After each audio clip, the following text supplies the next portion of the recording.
two Krazy Ketos, Joe and Rachel. Welcome to the Keto Camp podcast. Well, thanks for having us, Ben. Yeah, thank you so much for having us here. All right, Keto Campers, get ready for some great energy. You two bring some amazing energy. I got the pleasure of both meeting you in person at Keto Salt Lake. You were the MCs. They couldn't have chosen two better MCs, honestly. You guys made that event even better than what it was. The speakers were great. The people who attended were great. We love Keto Chow, but having you two there, bringing everybody on stage, hyping everybody up, giving a summary of what you've learned from every lecture, it was super cool. And I just love what you both are doing. And we're going to get into both of your stories here. You two have gone through pain to purpose to promise and what you call mess to a message, right? So I want to get into your backstory. I know, Joe, we'll start with you because you first started on this path of weight loss and keto. And I think Rachel kind of followed a little bit right after that. So Joe, how did you discover keto? You were going through a lot of challenges, my friend, over 300 pounds, bad car accident. Talk about all those challenges you were having and how you discovered keto. So I've been obese my whole life, pretty much. I mean, probably by the time I was about 10 years old, I was shopping in the Husky section. I was a Boy Scout, so I would lose some weight during the summer because I'd be going away to Boy Scout camp, and then I'd come home, and during the winter, I'd gain it all back. So I actually look forward to going to camp just because I would drop 10 pounds. But I was always overweight, and, I'd go up to 260, drop down to 230, go up to 280, the normal yo-yo diet. And so Rachel and I had just gotten to the point where we both had gained a lot of weight, and I was sitting down, we were at a volunteer dinner for church, and a bunch of the guys got into a weight loss bet. But the bet was not pounds. It was really going to be how much fat did you lose. So we all put money in, and it was whoever lost the most amount of actual fat being measured by body calipers and stuff was going to win. And one of the guys owned a gym, and he owned a CrossFit. So I started doing the CrossFit, and it was great. He was only charging $50. And, Wow. Which is insane for a CrossFit. I used to own a CrossFit gym here in Miami. We did not charge $50. No. Well, it was a special deal for the church members. The problem was his only clientele were church members. So about a month and a half into it, he made the announcement, I have to close my CrossFit because he was only charging $50, right? And so I started looking around going, what am I going to do? What am I going to do? I got to the point where I knew I needed to lose the weight. The last known weight I had was 285 pounds, but I hadn't been on the scale in months, and my sizes kept going up. I just refused to get on the scale because I never wanted to see 300. I know I was over 300, but I didn't want to see that. And I was already dealing with debilitating injuries because I have pins in my ankle from a car accident in 1990. I'm a high school football and lacrosse official here in South Florida, and it got to the point where I couldn't even officiate anymore. I had made the decision this was my last year because they said I need an ankle replacement, and I just couldn't walk anymore.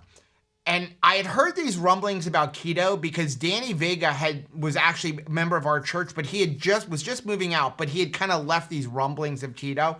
So I made the decision, I'm going to look into this keto thing, and I started doing it. And Rachel said to me, you can do this, but it can't cost our family any money because we didn't have any money. So I couldn't, there was no, you can't buy pills or anything, but no more gym memberships, it's got to just be your diet. And I immediately dropped like 20 pounds in the first month. I felt good. And things were chugging along. Rachel joined me only to save our marriage because I'll let her tell her part, but I was eating steak and she was eating oatmeal. And about 6 months into it, I had lost at that point about 80 pounds. Wow. And I did not even notice at the time, because remember, I had made the decision I wasn't going to be able to officiate anymore. And up to that point, I was taking painkillers and arthritis medication every day from when I had my accident, which was at this point about 26 years ago. All of a sudden, I came home from a football game and I looked at Rachel and I'm like, I haven't taken a painkiller and arthritis pill in 6 months. I didn't even know it was happening. I came to keto for weight loss, but all of a sudden I discovered all of these medical benefits, and that's why I stay where I'm at now. Oh, that's so amazing. And I know when you got your ankle, you were told you needed an ankle procedure. You were in a bad accident. Yeah. They even told you, Joe, that you're probably never going to walk again, right? When I had the accident in 1990, they said, you're never going to walk again. I lost all the blood supply to the bone. I shattered it in like 30 places. And this is, again, 1990. And they said the only way you're ever going to walk is with a fusion. Because back then, ankle replacements weren't even really around yet. They said, you're going to have to fuse it. Well, I was 20 years old. I did not want to fuse my ankle, knowing what that was going to bring. At the time, I was like a skier in college, a snow skier in New York.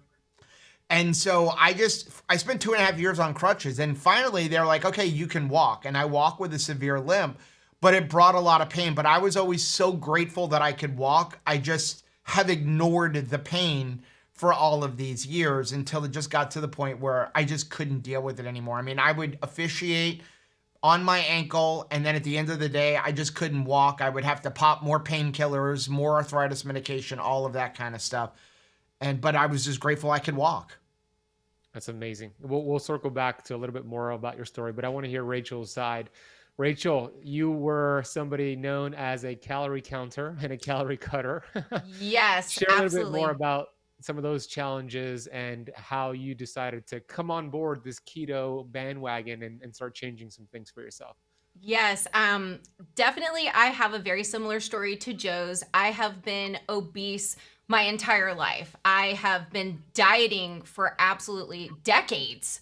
And it began even in elementary school. One of the reasons why community is so important to Joe and I is because of the isolation that lifelong obesity can bring. It was very hard for me to make friends. I was definitely, teased a lot in school. It was definitely a challenge as a child. And we talk a lot about how I just always naturally walked with my head down. I was always afraid that if I was going to look up, I was going to be met with rejection. There was never going to be a room at the lunch table for me. So I just kind of, was very introverted.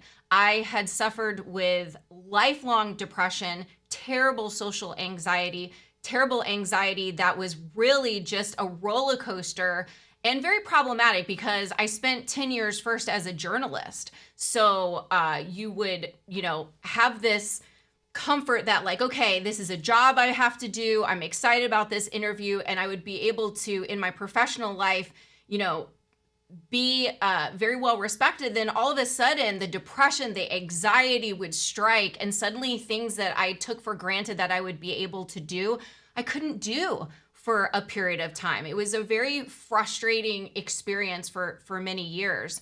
And I have been through every single diet that you can imagine: Weight Watchers, Nutrisystem, Jenny Craig. We talk about like the no-eat diet. And definitely I thought that was really the only way that I was going to maintain any level of success, would be to calorie restrict to the point of just barely being able to get by with my energy level. I mean, we were raising, 3 children, 3 boys that I needed to keep up with. And I had finally reduced my calories down to 500 calories a day. I am a very disciplined person. So if I set my mind to it, I will stick to it. So I had decided that that's all I could do. So I ate oatmeal and basically like a half of a cup of Greek yogurt per day. That was all that I allowed myself. And I did that for 2 years. And at first I was able to have some success. I had also gotten over 300 pounds, just like Joe had. And I had lost some weight, but then I began to experience a crazy amount of fat storage. I actually gained 70 pounds, practicing that calorie restriction. So when Joe went on the keto diet, because we truly did think it was going to be a diet, it was something that, he was going to be on it for an event, the weight loss challenge, just like we had previously, dieted to an experience. Maybe you have a high school reunion coming up, or it's bathing suit season, or you want to look nice at the Christmas dinner. That was basically, what we had done in the past. And I knew that our marriage was not going to survive, you know, him eating a bunch of hamburgers and steak and all of that, and me continuing to feel super deprived, super sad, you know, on this oatmeal only, you know, some yogurt diet. So I went on the diet with him, and I experienced, you know, the sensation of eating. But I think that a lot of women don't necessarily see success on the scale on keto like maybe a guy does. In my experience, it's been inches lost versus pounds lost on the scale. So when I didn't see like a huge dump in weight like Joe did, I was like, that's it. I'm tapping out. I'm going back to what I know. And it took me another 6 months to really come back and be on board with what Joe was doing. So I was in it to win it. And so I stuck with it. And like Joe, I experienced health results that were beyond my imagination. I was able to experience 6 months, 8 months without depression, without any anti-anxiety medication. My plantar fasciitis was just gone. I mean, it was unbelievable. No more migraine headaches. All of the acne all over my body after lifelong problems, you know, were just gone. And it was amazing to have those results. Yeah, I would say so. That's incredible. I love that because a lot of people, to your point, both of your points, discover keto for the weight loss goal, right? And they stick with it because of all the other amazing benefits. One of the biggest ones that I love and resonated with you, Rachel, with what you shared is, you know, the depression and social anxiety. I used to have the same thing when I was depressed. I remember going to the supermarket. We have Publix here in Florida. It's a supermarket in Florida. And the cash register, it's like, do I make eye contact, look away? People are looking at me. It's just like all these thoughts that go through your head, and I get all this anxiety, right? And my head is down. My head was down, like you said. And when I started to eat better and exercise and get the weight off, it's all of a sudden my head is up and I have more confidence. And for you, Rachel, you went from having trouble speaking to one person in public to speak now, both of you speaking on stages in front of hundreds, thousands of people. And that's an amazing example of what happens when you go for something for health and stick with something for your health. And I'm curious about one thing. When I went through my 80 pounds of weight loss back in 2008, it took me about 9 months to get through those 80 pounds. And after that, I was 170 pounds. I was 6% body fat, super lean. But I still had the mentality and the thought process of an obese man. Mm-hmm. And it took me like 2 years to really get comfortable that I'm actually not obese anymore. It took a while. Did any of you have that transition, or was it automatic? I'm the lean person now, or did it take some time to really adopt that for you? You want me to be honest? I still look in the mirror and see the 300-pound Joe. Wow. So, I mean, I'm in my 6th year of keto. Every once in a while, like I will edit a video and be like, wow, I look fat. And then I will see pictures of me and I'll be like, oh, no, I'm not the guy that I see in the mirror. But it really takes that kind of stuff, like seeing pictures of me from KetoCon or seeing pictures of me standing next to you, like, okay, I'm not what I think I am. But I mean, we have a saying that to me, I always say the scale is the devil and the mirror is a liar, because the scale is a tool. But if that number on the scale identifies me, I have a problem. Like I would get up in the morning and be like, oh, that scale tells me one of two things. Either A, you're a loser because you've gained weight and you've done something wrong, or B, you did something right, so why don't you go cheat? Like, why don't, and for me, and cheating is never off of keto, but just like, hey, whatever you did yesterday, you got away with it. So you can continue doing that. I look in the mirror and I still see that heavy Joe. So for me, it's a battle still. It's just an emotional battle for me that I have to look in that mirror and go, you have really accomplished something in going from a size 46 down to a size 32, 34. Yeah. And for me, I think that after decades of being so hard on ourselves, like we have to do some strength training in positivity. It is absolutely essential that we be on our team. Sometimes I think that we falsely believe that we can love others and just skip that step of loving ourselves. But really, we need to put energy into it. And Joe and I begin every single morning in just a time of reflection. We have our devotion time and we talk about what is good. Let's have a celebration before our feet even like hit the floor. What is it that we need to be grateful for moving into this day? I don't want my first interaction, just be me in the mirror. I need it to be, a moment of gratefulness so that I can begin my day in a positive spirit. And I think that you have to constantly be fighting for that positivity because, after 40 years of hating myself, it doesn't come natural to be my own cheerleader. And I think that that's something that you really want to work on. It is a facet, it is a side of this Rubik's Cube of wellness. Sometimes we try to double down on our macros, and we ignore the other sides. We ignore our sleep and we ignore stress and we ignore positivity, but it is a very powerful factor. Very well said. I agree. I truly believe that 95% of success, whether it's health, keto, or any area, is mindset, and 5% is strategy. Now, that 5% needs to be really good strategy, but the 95% really comes inward. And I love that you practice gratitude. I call it the vitamin G, the world's most powerful drug, that vitamin G. It's one of the best things to start your day with. It's also changed my life, and I practice it every morning, throughout the day, before I go to sleep at night. And that's the way we reprogram our subconscious mind. Because to your point, Rachel, for 40 years, your subconscious mind was receiving information that you're obese, you're unworthy, or whatever negative, stinking thinking thought.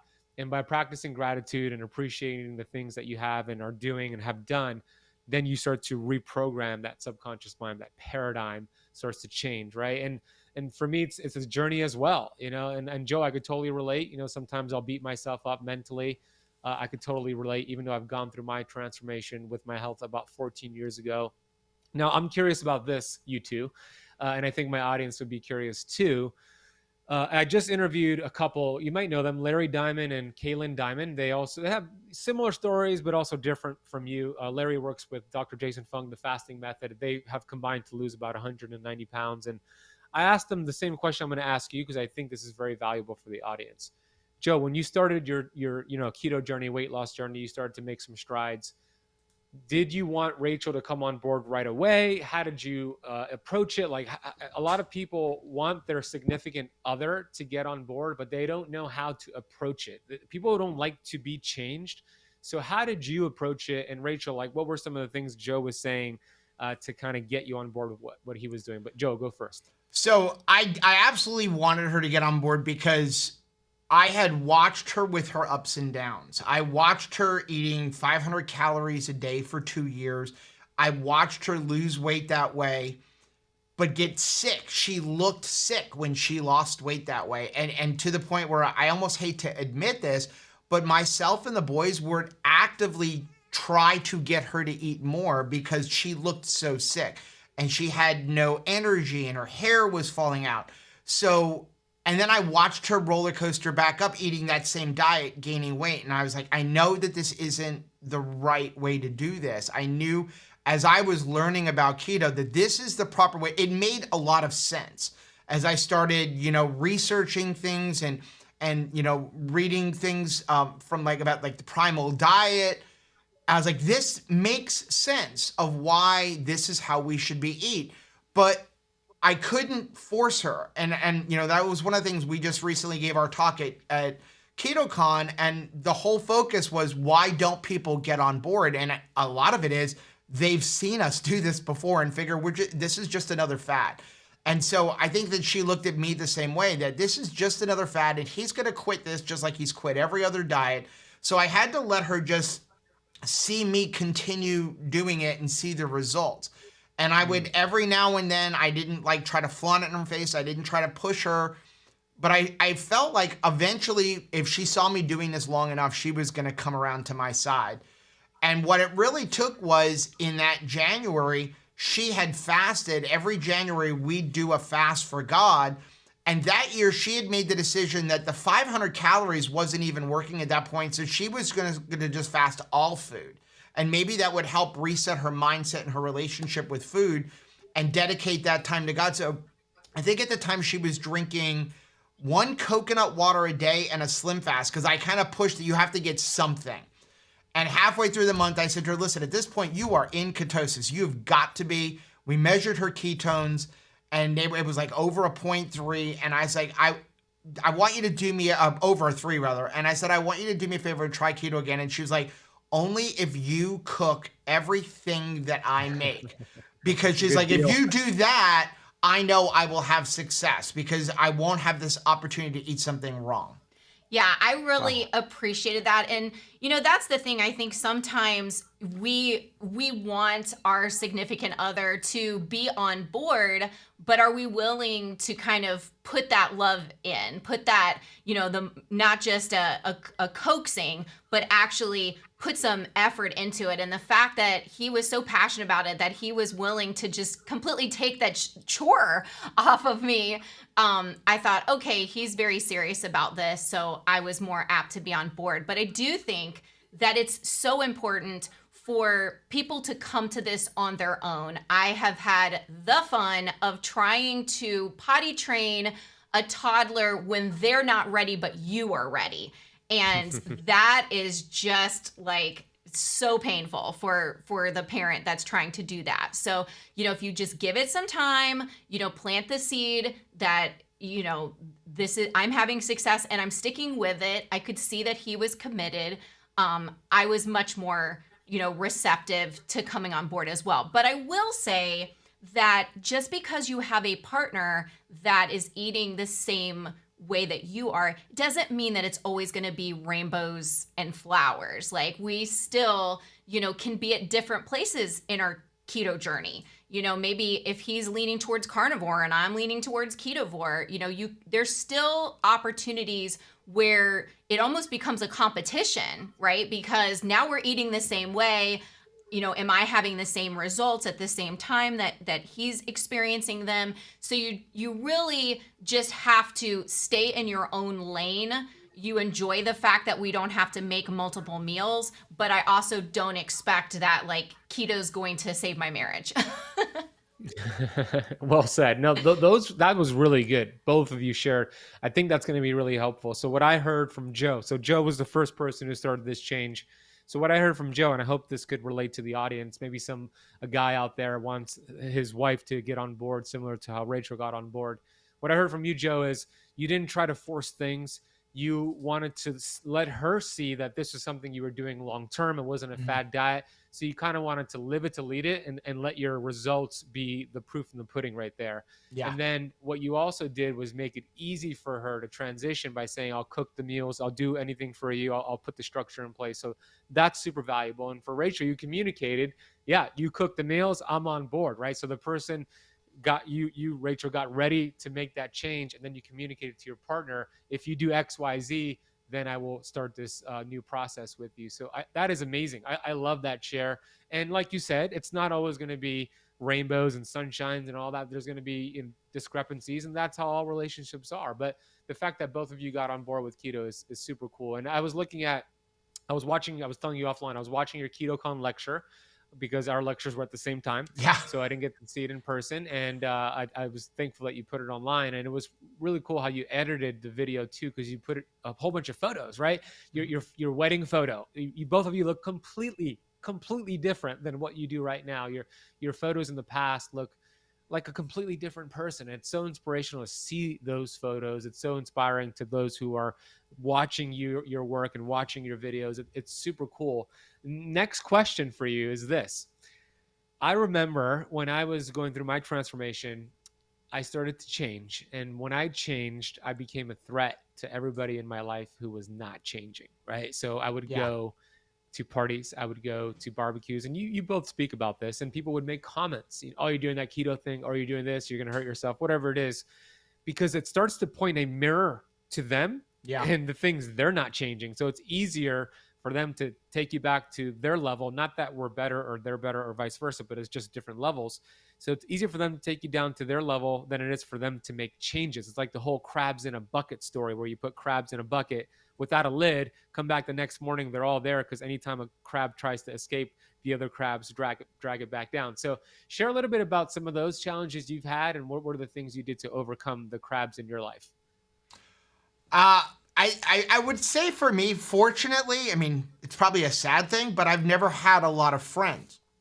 So I didn't have a whole lot of friends telling me, but the few acquaintances that I have, like through football officiating and stuff like that, yeah, I would get like, yeah, you may lose some weight, but as soon as you go off this, you're going to gain it all back. Or that's a dangerous thing. I think the real negative thing came when you would go to the supermarket and people would see my basket filled with 5 dozen eggs or a whole bunch of bacon or a lot of ground beef. We just recently had it. And the comments that I would always get of, wow, look at all that. And well, what are you doing? I'm like, well, I eat about a dozen eggs a day. Oh, that's super dangerous. You're going to die from that. But nobody ever said that when there were 15 packages of Oreo cookies in my cart.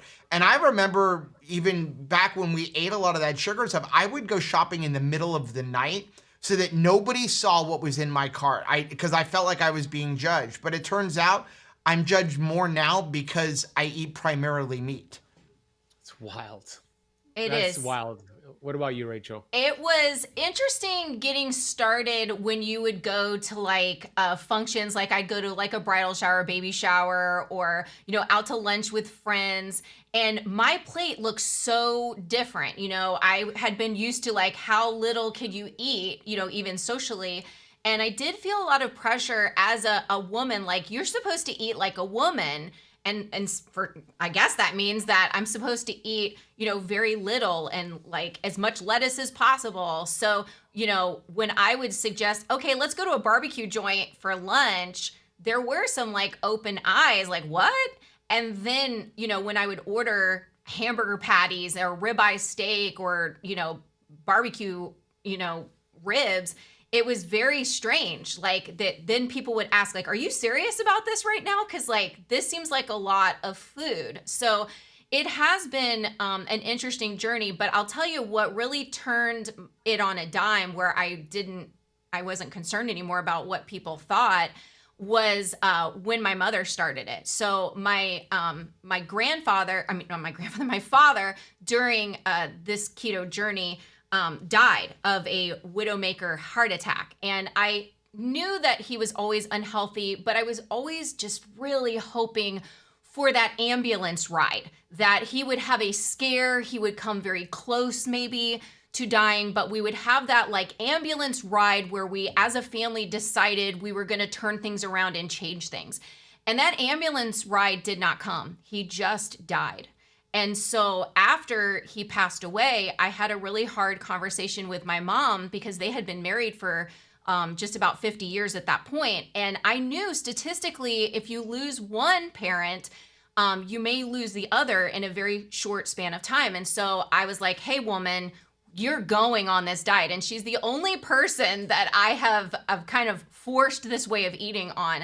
And so she went ahead and said she would do it. And she had just been diagnosed with some blockages in her heart. And so from diagnosis to getting into the hospital for surgery was going to take a couple of months. So I told her, just let's go on keto. Let's see what we can do. We were trying to kind of help her with her diabetes. My mother had been a type 2 diabetic for more than 20 years, had been on all kinds of medications. And so by the time we got into surgery for her to have stents put into her heart, they rolled her back to surgery and they rolled her right back. And I was like, what happened? And the doctor said the blockages are gone. She doesn't need any stents in her heart. And that had only been like a couple of months on keto. And it was shortly after that I got to be in her doctor's appointment, where they changed her distinction in her medical file to no longer a type 2 diabetic.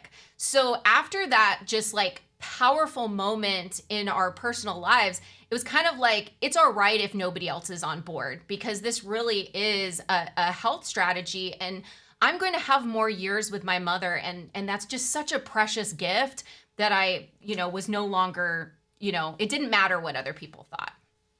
Wow, that's such an amazing story. 22 years as a type 2 diabetic, and she applied what you taught her and she reversed it. And that goes against the grain of conventional wisdom. Even today on the American Diabetes Association website, they're not going to really tell you can reverse type 2 diabetes, you can reverse insulin resistance. They're going to say we can manage it, eat this diet, when that diet actually contributes to it. So the fact that your mom did that after 22 years is such an incredible feat. I love to hear stories like that. And I know, Joe, you had a unique situation where your parents were in the medical field, right? Your mom was an oncologist. My mother was a medical oncologist. She was like one of the first women to graduate from University of Miami. And my father was a clinical chemist. He was a PhD clinical chemist. He ran the laboratories that, do all of our blood tests. So it was interesting. Again, I was obese most of my life, and it was always something, you need to lose weight, you need to lose weight, you need to lose weight. And I look at my dad, and pulling up, you were talking about the pictures from our talk. I was crying looking at those pictures because, number one, I don't remember myself being that big. So that's kind of a good thing. I just don't remember myself being that big. But I was looking for pictures of my dad. And my dad was the son of German immigrants, born and raised here in Miami. And he was skinny until the whole, low-fat craze in the 70s. And then he started gaining his weight. And he ended up having a horrible heart attack. I did get that ride to the airport, or rather to the hospital. I happened to be in New York visiting when I had to drive him there. And he changed up his diet. He ended up passing away from brain cancer. But my mother, who was always pushing me, you need to lose weight, you need to lose weight, when she saw me after losing 100 pounds, was like, now you've lost too much. And I don't fault her. It's, again, she's a physician who was not given a tremendous amount of nutrition advice. And that is the way they were taught. Like, you have to maintain a bunch of fat on you so that when you get cancer, when you get sick, you can live off of that. But I know she looks at me now, she is super grateful that I'm healthy and that I'm getting to, enjoy my life. I'm not, I'm 51 years old and I'm not like crawling around on the ground. I'm enjoying going camping and paddleboarding, things that I never thought I was going to be able to do. I remember when I married Rachel, I told her, I don't plan on living past 60 because the men in my family just don't. And so I look at now, like, I feel like I'm 25 years old. So I look forward to a long life, and I don't think that was coming if I would have continued my eating lifestyle before. Mm-hmm. Wow, what a total 180. I love that. And I know you both have a great YouTube channel, which is so much fun. You do product reviews, you have different recipes, you do video blogs, and I would love for you to share why you started your YouTube channel. And for those who are listening and watching this interview, I wanted to inspire them to potentially start their own channel because they have their own story to share. So how did it start for you two? Well, we had wanted to come up with a way that we could talk to one another without bringing up the children, because we are on the road to the empty nest. And when we got married, we are a blended family. And so we've never even dated without children. So like all of our conversations were child-centric.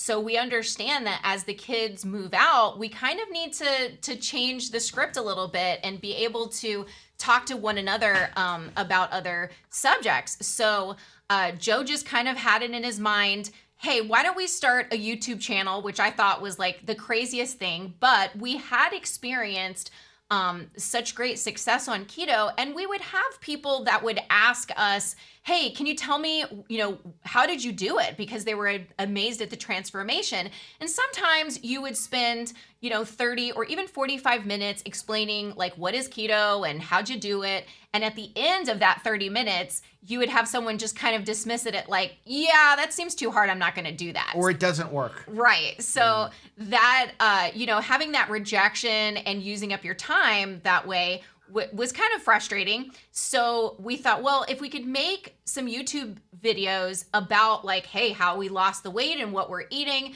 then we could point people to it. And then if they decide to, watch the video and ask us more details, we could totally, answer questions for them. So that's kind of just how it got started. Yeah, it really was. We say it all the time. It was kind of a joke, and we did a little bit with it. We had a couple of videos, and this is after we've lost our weight, so we don't have a documentation online of us losing all of our weight.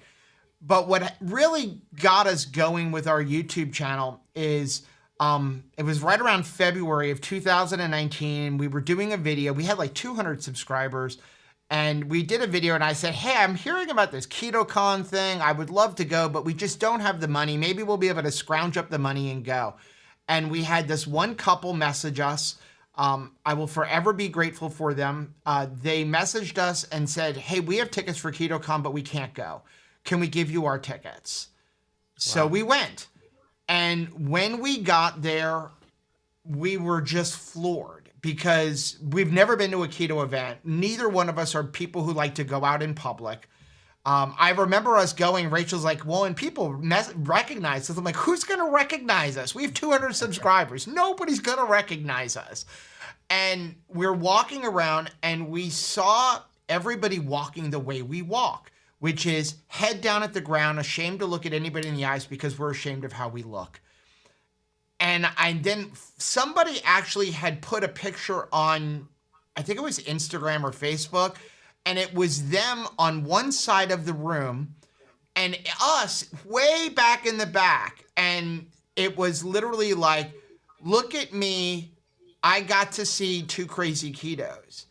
And it just hit us that we need a community. There has to be a community here because once we lose the weight, we need people to come along with us because a lot of us do this at home alone. So we set out on this mission to create a community where nobody will feel alone and that they will always have somebody to sit next to. Yeah, that's really our passion, is to create a community space and facilitate community wherever we go. So like, we encourage people to come to the conferences because we know they're going to get such rich information from all of the speakers. They're going to learn about new products and, if they will work into their personal lives.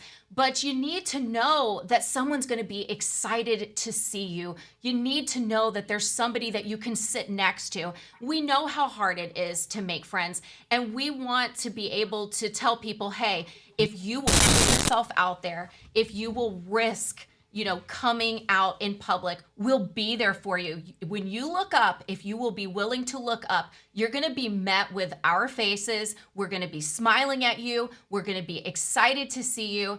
And I feel so thankful and grateful that I don't suffer from anxiety and depression anymore. And I feel like the best way that I can be grateful for it is to use it, to be out and to be there to hug people's necks and shake people's hands and really encourage them and celebrate their victories. Yeah, you're both so right about the conferences. There's something really special about meeting in person with like-minded individuals. And KetoCon this past year, which was just 2 weeks ago, KetoCon 22 was amazing. Keto Salt Lake was amazing.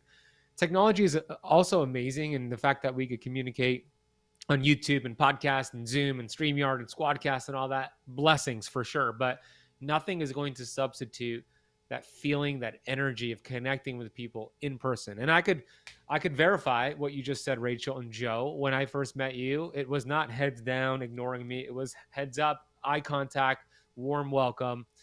Both times that I've seen you, Joe, and then when I saw you in Keto Salt Lake, Rachel, you both are so welcoming, and that's the community. And there's no substitution to that with technology. It's just a different atmosphere. So are there any other events that you're both going to attend or speak at this year? Anything in the future coming up? We are speaking at the Keto Orlando event in a couple of weeks. Awesome. We are attending and doing something, I'm not quite sure what, with Jay Morales and Dr. Jamie Seaman at the Keto Omaha event, which that event is near and dear to my heart because first of all, it's in the Midwest, but it is a small intimate thing where the speakers really engage well with people. And our friend Jay says it best. He said, listen, you're talking about technology is amazing. You can get a lot of the talks. I mean, I can watch your YouTube or listen to your podcast, Ben, but there's something about when you put a dollar amount to it, you're going to pay attention more when you're in person. But more importantly, it is that community. So that's why we fly across the country for these events. And a lot of people don't realize is that when we all go to these different events, is YouTube speakers, whatever, we're going on our own dime because we want to be there for people. You know, we're not getting our flights paid for in our hotels, but it's so important for us to be around people. So we're going to be in Omaha. We're going to Keto Palooza in Kentucky. And we're also going to be in Tennessee for Dr. Barry's Proper Human Diet Summit, where we're actually going to be emceeing the online portion of that. And then we have every year we've started an annual event on November 11th for Veterans Day. We do an 11 on 11 live stream to raise money for the Wounded Warrior Project. Last year we were privileged to raise more than $10,000 for them. Awesome. And so we're excited about that 11-hour live stream event. It's an 11-hour live stream on Veterans Day to raise awareness. And again, inspired by our friend Jay, because, you know, our veterans need some help. And so that is our commitment, is that we're going to live stream for 11 straight hours, have some guests. Maybe we can have you come on with us, Ben, and just we try to raise money for the awareness for veterans issues. So great. I love that. Such a great idea. I would love to partake in that. Absolutely. And that's so cool about Keto Orlando Summit. I'll be there too. So I'll see you just in a few weeks, KetoOrlandoSummit.com. And then the one in Omaha, they changed the name to Harder to Kill, which is a great name. That's going to be in August as well. And then Dr. Barry is just an incredible human being as well. And Keto Palooza is going to be, I'm going to be there too in Kentucky. So we're going to see a lot of each other this year. And I encourage, I love it. And I encourage those listening and watching to look up these events, try to make one, try to make them all. I mean, it's so special. It's worth it. And Joe, you're right. When people pay, they pay attention, right? If something is free, unfortunately, you're just not going to be as engaged. If it's online, I think I heard you say it, Joe, you could be folding clothes and watching a YouTube video. You could be watching, and it's just not the same as being there in person. Right. It's really special in person. And we would love to see my community there in person this year. There's so many events still this year, 2022, and there'll be a lot more in 2023. Your website is 2krazyketos.com. So it's the number 2, crazy with a K, krazyketos.com. So you have KK, Krazy Ketos, and then I have Keto Camp, KK. So we were matching with the 2 crazy. And that's also your YouTube channel, which is 2 Krazy Ketos. We'll drop links down below as well for your social media. Last question for you, and I want you to answer individually. We'll start with Rachel. Speaking of vitamin G, gratitude, Rachel, what are you most grateful for right now? I am so grateful for the opportunity to speak hope into other people's lives. I really cherish the opportunity to get to know people as an individual, to share their story, to celebrate it, you know, from the smallest thing like, hey, I got through an entire 24 hours without sugar. That was the first day I ever did that. To when people come up and say, I'm off of 17 medications. Like we just get to experience and behold so much life change. And I'm so thankful for the future, because I believe that this really is a kind of a boots on the ground effort. This is definitely change that will change the world, but it's going to happen one family at a time. And I love the opportunity for us to spotlight those families, for us to, you know, create awareness for all of the different medical issues that keto has the ability to speak into. Rachel kind of stole mine. I was going to say hope for the future, but I will say that I am grateful for all of our subscribers, all of the people who chime in on our videos and follow us, even if they're not subscribed to our channel. We get a lot of emails, and I'm sure you do as well, Ben, like from people that say, you've changed my life. You keep me going. And I have to say that what keeps me going is the emails from people saying I'm off of 17 medications. When I see those emails and those messages in our Facebook group and our Mighty Networks group, it gives me this like, wow, like people are taking back their lives. People are going to be around for their children and for their grandchildren. I mean, we just found out we're going to be grandparents at the end of the year. Wow. And I Congratulations. didn't think I was ever going to see a grandchild because, again, I didn't think I was going to live that long. And so when I think that we're giving people a community and empowering them to take back their health and to be around for their family, it just encourages me so much. And I feel like we have a redemption story because, you know, when you know better, you do better. When we were young parents and we were raising our children, we didn't make the best choices now looking back. And for a long time, we felt very guilty about that. But finally, we realized, you know, we cannot go in a time machine and like change what we did in the past, but we can live moving forward. And so, you know, with the prospect of a grandbaby on the way, we're going to have to develop new ways to spoil kids, you know, and to demonstrate love. And I'm very excited about the future for all of the families out there. Yeah, well said. You're right. When you know better, you do better. And everybody's doing the best that they can according to their current awareness. So when we have conversations like this, it helps people become aware that there's other tools, other possibilities out there, giving hope to those who are hopeless. And let's face it, going against the conventional wisdom. Yeah. And the conventional wisdom does not work. The conventional wisdom is a broken system that has led to a lot of the problems we're facing as a society. I mean, Harvard is predicting in 8 years by 2030 that 1 in 2 American adults are going to be classified as obese, 50% of the American population. So we have a problem, but we also have the solution. The solution is community, keto. It's sleep, movement, mindset, gratitude, all the things that we just spoke about. So yeah. I love this conversation, and I'm grateful that we're able to have it. Share a little bit where else you would want my audience to go check you out. We have your YouTube channel. Everybody go subscribe to that. Anywhere else, Instagram, anything like that? So yeah, we have our YouTube channel where we upload at least 5 videos every week, as well as 2 live streams per week. Instagram, Rachel does an amazing job on Instagram. I don't understand it at all. And then the other thing that we have recently started to get away from all of the ads and stuff, and Facebook kicking us out because we use the word fat as fuel. We have a private network on mightynetworks.com. And it's completely free, and it's super easy to find. It's members.2crazyketos.com. Awesome. We'll put that down below. Rachel, who's the name of the show notes person, not you, Rachel, we'll put those details down below. Go subscribe to their YouTube channel. I love your consistency. 5 videos a week and 2 live streams. Like, I got to tell those listening and watching them, that takes a lot of bandwidth. So I commend you for the consistency. And it's easy to be committed, or to be consistent, when you're committed. Like the cause, you're clearly committed to the cause, and I love it. And I'm excited for what's in store for your future. I will see you both in a couple of weeks in Keto Orlando Summit. Maybe I'll see you on I-95 driving up to Orlando. Thank you both for your energy and your enthusiasm and your attitude. I'm grateful for today's conversation. Thank you very much, Thank Ben. you so much, Ben.